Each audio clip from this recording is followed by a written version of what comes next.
Welcome to this explainer. Okay, I want you to just imagine for a second that the empty space right next to you right now, yeah, it's actually not empty at all. Imagine that the air you're breathing is being shared, and the room you're sitting in is actually crowded with an entirely hidden society.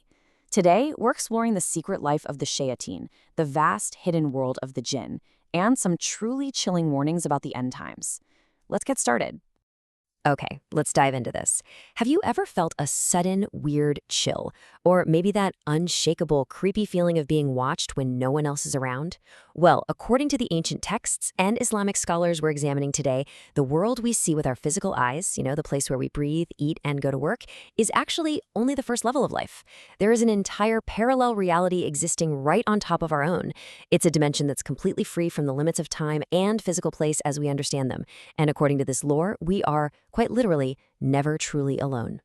So, to really wrap our heads around this, we gotta define a couple of key terms. In this ancient tradition, the Shayateen, or the devils, are basically a subcategory of a much larger species called the jinn. Now, unlike humans, who the texts say were fashioned from clay, these invisible entities were created from smokeless fire.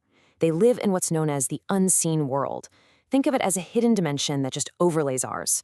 The beings here eat, they drink, they walk around, and they even visit people, but they operate entirely outside the boundaries of our physical reality. Now, it's super easy to feel like our visible world is the absolute center of the universe, right? But scholars of these ancient traditions actually describe a reality that is vastly more expansive.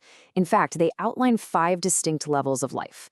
The world we interact with on a daily basis, that's just one single fraction of this massive cosmic architecture. The other 4 levels remain completely hidden from our naked eyes, containing the souls of the departed, angels, and, of course, the incredibly vast civilization of the jinn. Actually, long before humanity even showed up on the scene, the texts say there was this golden age of the jinn. Created from fire, they possess staggering lifespans. We're talking stretching for hundreds or even thousands of years. And because of these massive lifespans and their ability to reproduce, their populations just exploded into the billions. But this golden era was doomed. Over millennia, the texts say the name of the creator was forgotten. Their world descended into massive bloodshed and tribal warfare, which, proves that even immortal fire entities aren't immune to a little hubris. And this chaos ultimately set the stage for their downfall and displacement by humanity. And the sheer physical reality of these beings is honestly terrifying. When the chapter of the Quran known as Surah Jinn was revealed, the sources describe it as an absolute cosmic shockwave. Spiritual thrones in the unseen world literally collapsed. The Shayateen were suddenly forced to reckon with this new divine order. And their physical forms? They're described as completely mind-bending. We're talking shape-shifting entities that can appear as small as an innocent child or as unfathomably massive as a towering mountain. They are entirely unbound by human physics. Now, what's really interesting about this is how human history has actively tried to bridge that gap. Notice the intricate script here. This is from the Shams al-Manaf. It is one of the most famous and definitely the most controversial occult grimoires in the Arabic-speaking world. For centuries, esoteric scholars and mystics have attempted to decode the unseen.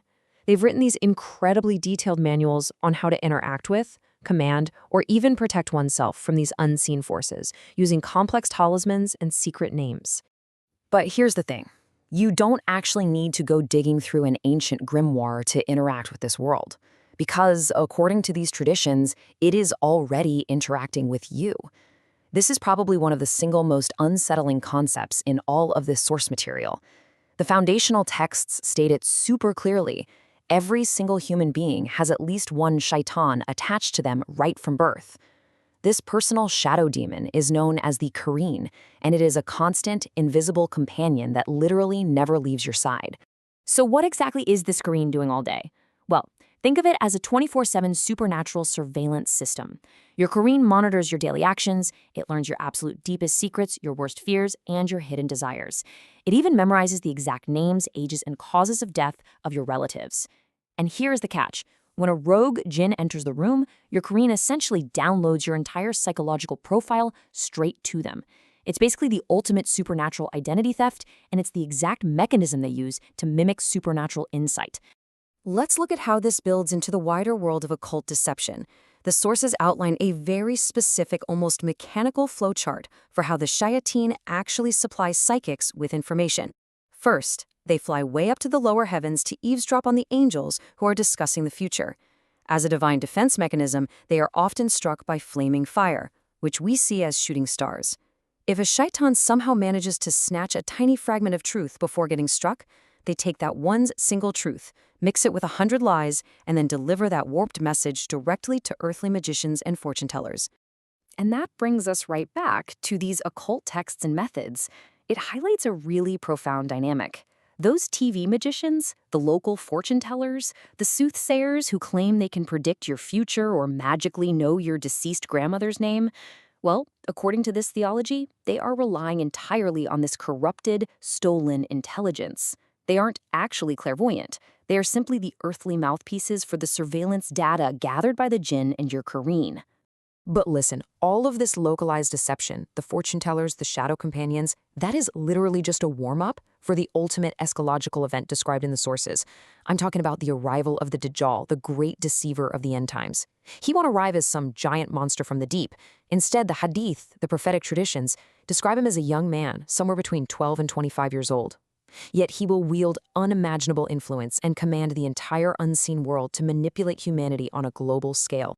The texts actually give these highly specific, honestly bizarre physical descriptions to warn people about his identity. It's fascinating how detailed the lore gets here. He is described as having a super thick neck, a very wide body, and this wide-legged stance. But most notably, his right eye is blind and swollen, protruding like a rotting grape, while his left eye is also defective. Furthermore, there's going to be a secret mark on his forehead spelling out disbelief. But the texts state that this mark will only be visible and legible to true believers, regardless of whether they can actually read or not. But the Dajjal's absolute most horrific trick relies completely on the Shayateen we've been talking about. When the Dajjal eventually claims to be God, the texts say the Shayateen will be placed under his direct command. They will spread out across the earth, targeting individuals by taking the exact physical forms of their dead parents, their friends, and their loved ones. These disguised illusions will literally beg the living to follow the Dajjal, claiming he is the true Lord who has brought them back from the afterlife. It is, without a doubt, the ultimate psychological warfare. So the crucial point is how the prophetic tradition actually prepares its followers for this exact moment. Amidst all the absolute chaos of resurrected parents and these miraculous feats, the Prophet Muhammad provided a remarkably grounded piece of logic to just cut right through the illusion. He said, "If Dajjal confuses you, know that your Lord is not one-eyed." It serves as this powerful reminder to the believers that no matter how convincing the unseen world's special effects become, their theology dictates that the divine is perfect, and this deceiver is fundamentally physically flawed. This deep dive into the source materials shows us a worldview where the veil between the physical and the supernatural is just frighteningly thin. From the billions of unseen beings sharing our Earth, to the shadow companion cataloging your every single move, to those apocalyptic illusions waiting at the end of time, the unseen is never truly unfelt. So as we wrap up this explainer, take a look at the empty space around you. If the unseen world is always watching, who else is standing right beside you right now?